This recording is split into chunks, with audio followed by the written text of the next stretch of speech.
Hello and welcome to another of our In Conversation series. Longer lifespans, rising healthcare costs and a growing focus on well-being. These aren't just personal concerns, they're reshaping how we think about financial security. For advisors, the challenge is clear. How do you help clients plan for the future when so much depends on their health today? In this episode, we explore how behavioural science, habit formation and even day-to-day lifestyle choices are becoming essential parts of the financial advice toolkit. With me to discuss this is Justin Garbutt, Director of IFA Distribution at Vitality.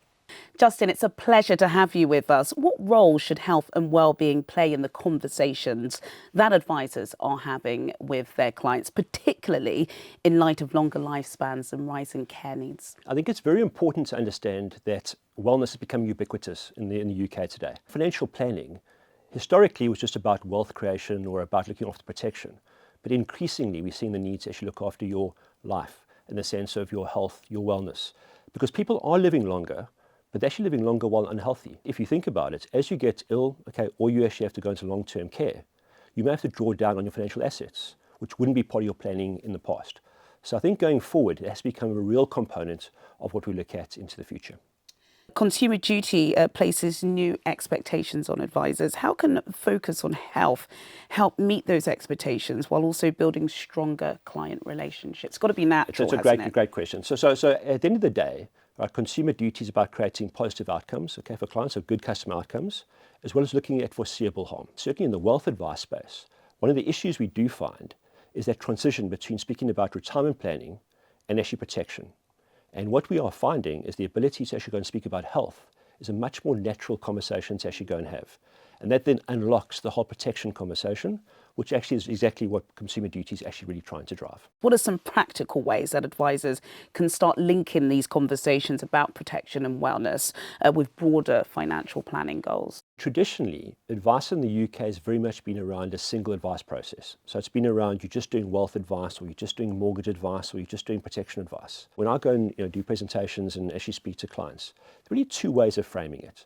So the first one is actually around when you're looking at your financial planning, if you're looking at if you get ill, if you suffer from long-term care, prices are going up all the time, you are going to draw down on your assets, which actually means that puts your long-term financial resilience at risk. The second aspect, and often not considered, most people think about retirement. It's not just financial resilience. It's actually around being happy and healthy to spend time with your kids, your grandkids, and your wider family. So if you're doing a financial plan for a client going forward, you shouldn't just be focusing on their financial aspect. It's actually about the holistic view of their client in the sense of that happy, healthy retirement. And I think framing it in those two ways actually creates a much easier conversation for clients to have. Clients often struggle with short-term thinking. How do behavioural biases like present bias or optimism bias get in the way of both financial and health goals? These are the two barriers that stand in the way of good financial planning. Now, we're all very optimistic as individuals, and most of us believe we're actually rational thinkers. But in fact, we actually often react irrationally in the sense of our previous biases lead us to actually making irrational and sometimes bad decisions. So, for example, things like smoking. Right, it's probably a bad decision, but you can rationalize that away. People overestimate their health. In fact, research we've done indicates that 50% of people believe they're healthy, even though they actually are poor diets, they're smokers, they don't do exercise, but they still see themselves as being healthy. Even more importantly is actually present bias. So if we think about the investment landscape, if we think about the insurance landscape and the health landscape, you're investing today for the future. Now, most clients are looking for immediate gratification. So people don't invest in their bodies today, thinking it may benefit me in 30, 40, 50 years' time. And as a role of the advisors and providers, it's actually around how do we go and create those healthy habits in the same way as incentivizing people to say, how do I invest actually into my body going forward? Let's hear about some of those incentives and some of the advice you would give to some of your clients that they can start giving. I think what's important is actually, and what we've seen in our history and what the studies we've done, is actually it's provided by providing short-term incentives that drive behavioral change. So people want to be healthier. People want to eat healthier, they want to exercise, all those kind of things. People actually wake up in the morning wanting to do that, but lose the incentive to do it very, very quickly. So for us, it's around how do we provide short-term incentives to get those clients healthier? And that's what we fundamentally believe is important. So, for example, making sure clients can actually go and benefit straight away from any activities they actually do. Quite a nice example, if you do 5,000 or 10,000 steps, we would actually give you a cup of coffee. Now, that may seem like a strange thing, saying, why would you walk 5,000 or 10,000 steps for a cup of coffee? But it actually does create an incentive. So we know that long term, investing in your body, investing in your health is going to be good, but it's only going to come into fruition in 20, 30, 40 years' time. But if I can go provide you short-term incentives to do that, I can get you doing the right things and building the right habits long term. So those that are implementing these type of discussion with their clients, what are the results? This is something we've done for the past 30, 35 years.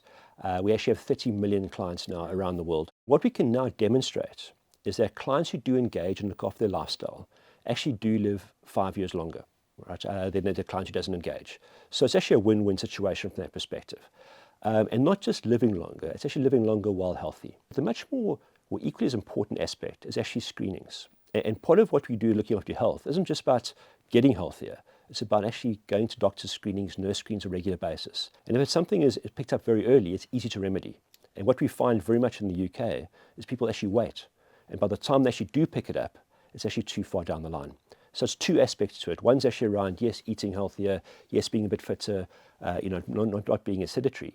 But it's actually much more around also looking at those screenings going forward. And we've got huge experience in that early identification of what's actually wrong with you to actually put remedial action in place.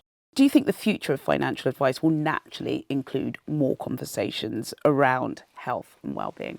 Well, I think if you look at the world at the moment, I mean, if we want to actually offer future holistic advice, okay, health and wellness has to be a component. People don't want to claim they want to be healthy. And if you look at some stats to back this kind of thing up, the wellness industry in 2027 will be worth more than $8 trillion worldwide. Right? You're getting more than 250 health apps a day are actually being launched. You've got more than 4 million clients in the UK who actually wear devices or Garmin devices to actually go and measure certain things. And if you look at younger clients actually see health and wellness as second only in importance to their family in the sense of what they're trying to achieve. So as advisors, as those clients start to mature, get older, right, it becomes much more important to speak about those kind of issues. So I think this is not going to come to an end. This is just the start. In your view, how can advisors future-proof their practices by integrating health into their long-term service models? Well, I think there's two aspects to that. I think in wealth, what we're really looking to do as advisors is keep assets on our platform. Right, you actually want this on your platform for as long as possible. That's actually what we do.